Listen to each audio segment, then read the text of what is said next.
কোরবানি বেনামাজির সাথে কোনো অবস্থায় ভাগে নেবেন না।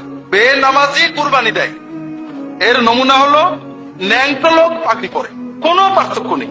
কুরবানি দেয়া সুন্নত অথবা ওয়াজিব, ঠিক না?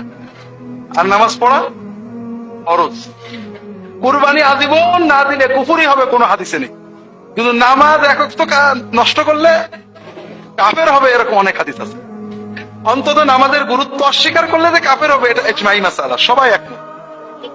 এই জন্য যারা নামাজ পড়েন না, নিয়মিতই পড়েন না, তাদের সাথে কখনোই কোরবানি করবেন না। এখন আমাকে একজন ফোন করেছেন নাটোর থেকে, হুজুর আলহামদুলিল্লাহ আমাদের গ্রামের অধিকাংশ মানুষই নামাজ পড়ে, বেনামাজি খুবই কম, তারপরেও অনেক মানুষ আছে বেনামাজি।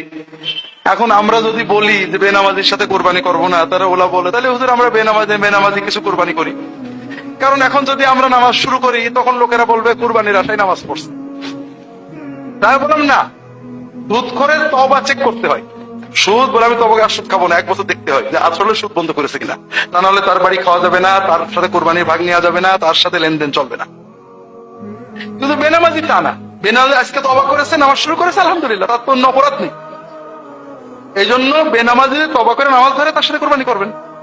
তাকে কখনো খোটা দেবেন না যে কোরবানির জন্য নামাজ শুরু করেছো, এটা দিলে গুনাহ হবে।